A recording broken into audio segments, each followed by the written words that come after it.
काम बिगाड़ा। 3 बहुओं के रवैये से सासू माँ बहुत परेशान थी।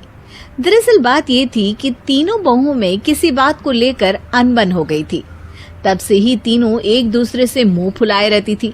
ना कोई सीधे मुंह किसी से बात करती, ना किसी का कहना मानती। पड़ोसी भी इस बात को जानते थे और जाने कैसे कैसे बातें भी करते। इसीलिए सासू माँ ने तीनों बहुओं को तुरंत अपने कमरे में बुलाया। मैं कई दिनों से देख रही हूँ, तुम तीनों अलग अलग सारे काम कर रही हो। ये सब नहीं चलेगा, तीनों को मिलकर ही काम करना पड़ेगा। सास की बात सुनकर एकदम से बड़ी बहू बोल उठती है। नहीं मम्मी जी, मैं इन दोनों के साथ कुछ नहीं कर सकती। मैं इस घर की बड़ी बहू हूँ, फिर भी ये मेरा कहना बिल्कुल भी नहीं मानती। अरे जेठानी जी, जानबूझकर मुझे डबल काम करवाती है आप, और छोटी मुझसे टेढ़े मुंह ही बात करती है।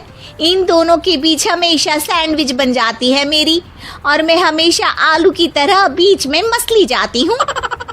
मम्मी जी, इन दोनों को लगता है कि मैं छोटी हूँ तो इनके पैरों तले दब जाऊंगी, लेकिन नहीं, मेरा भी उतना ही अधिकार है जितना इन दोनों का है। बड़ी आई दोनों मेरी चुगली करने के लिए, मुझे क्या कम समझ रखा है। तीनों बहू एक दूसरे से बहस करने लगती है और सास दोबारा ये देखकर टेंशन में आ जाती है और सबसे कहती है, चुप हो जाओ, अब से तुम तीनों सारे काम एक साथ करोगी, आंख बंद करके एक दूसरे की बात सुनोगी।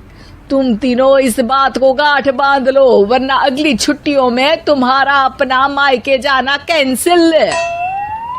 सास की बातें सुनकर डर के मारे तीनों हामी भर देती हैं। जी मम्मी जी, मैं समझ गई। हाँ मम्मी जी, जैसा आप कहें। आप जो कहेंगी मैं वही करूंगी। तीनों बहू सास की बात को गांठ बांध लेती है और वादा करती है कि अब से सारे काम वो तीनों एक साथ मिलकर ही करेंगी। ये सब देखकर सास खुश हो जाती है और वहाँ से चली जाती है। नीचे जाकर वो देखती है कि घर में शर्मा जी आए हुए होते हैं। सास जोर से आवाज लगाकर कहती है, अरे बहू, जरा चाय बनाकर तो लाना, शर्मा जी आए हैं। सास की बात सुनकर तीनों बहू तुरंत किचन की ओर भागती है और चाय बनाना शुरू कर देती है। मुझे तो एकदम मसाले वाली कड़क चाय पसंद है, तो हम शर्मा जी के लिए मसाले वाली चाय ही बनाएंगे। अरे नहीं दीदी, गर्मी के मौसम में मसाला चाय कौन पीता है? मैं तो शर्मा जी के लिए इलायची वाली चाय ही बनाऊंगी। ये कैसी बात कर रही हैं आप दोनों? मेरी मम्मी ने सिखाया है कि मेहमान को ज्यादा दूध और शक्कर वाली चाय देनी चाहिए, वरना वो घर वालों को कंजूस समझते हैं। तो मैं तो शर्मा जी को ऐसी ही चाय दूंगी। तीनों बहुएं अपने अपने तरीके से चाय में शक्कर, मसाला, पत्ती सब डाल देती है। उबलने के बाद तीनों मिलकर चाय बाहर लेकर जाती है और शर्मा जी और सासू माँ को देती हैं। चाय पीने के बाद शर्मा जी सासू माँ को देखकर शर्मा जाते हैं और शर्मिंदा महसूस करते हैं कि आखिर उन्होंने चाय पीने के लिए हामी क्यों भरी। सासू माँ भी चाय पीना शुरू करती है और कहती हैं, अरे बहू, ये कैसी चाय बनाई है? चाय है या मीठे दूध की बासुंदी? हाँ, चाय अच्छी नहीं लगी क्या? कोई बात नहीं, हम पराठा बनाकर लाते हैं। चलो चलो अंदर। हाँ चलो। हाँ, आती हूँ मैं भी।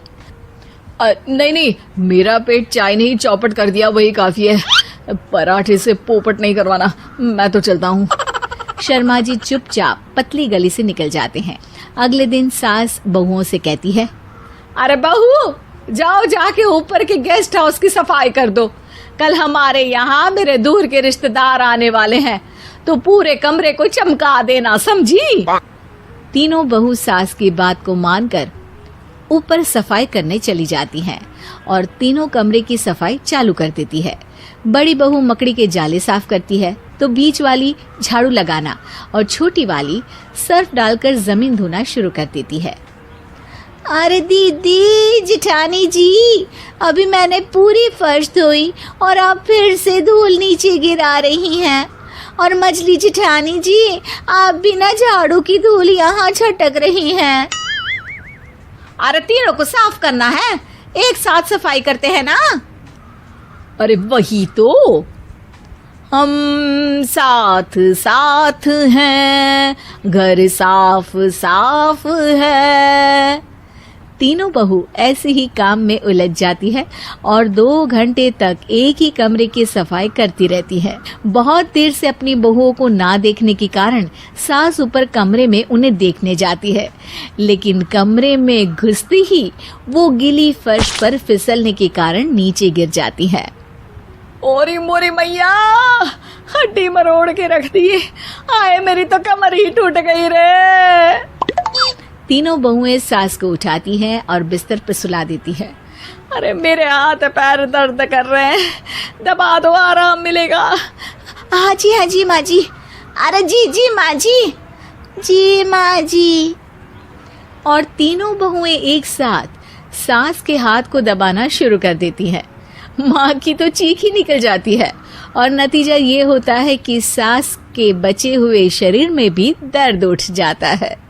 हाय राम, ये क्या कर दिया तुम तीनों ने। अरे मेरी तो किस्मत ही फूटी है कि तुम जैसी बहुएं मुझे मिली। हे भगवान, पूरे शरीर में दर्द बढ़ गया है। अब तो पता नहीं कि चल भी पाऊंगी या नहीं। माफ करो, मुझे गलती हो गई मुझसे कि तुम तीनों को एक साथ काम करने के लिए बोला। सोचा था तीनों मिलके अच्छे से काम करेगी, लेकिन बड़े बुजुर्ग सही कहते थे कि 3 तिगाड़ा काम बिगाड़ा। तुम लोगों ने ये बात ना आज साबित करके दिखा दी। तुम तीनों को तो समझाना यानी मानो भैंस के आगे बीन बजाना है। तुम्हें अकेले अकेले काम करना है ना, तो अब से तुम अकेले ही अपना अपना काम करो। तीनों बहुएं वहां से जाने लगती है। अरे कहाँ जा रही हो? आप ही ने तो कहा कि अपना अपना काम तो मुझे मुल्तानी मिट्टी लगानी है। अरे मुझे भी तो नेल पॉलिश लगानी है, मुझे ना मेहंदी लगानी है। सास अपना सर पीट लेती है और कहती है, अरे मुझे भी लगाना है कुछ। क्या माँ जी? क्या माँ जी? क्या माँ जी? तुम्हारे घर वालों को फोन, तुम्हारी हरकतें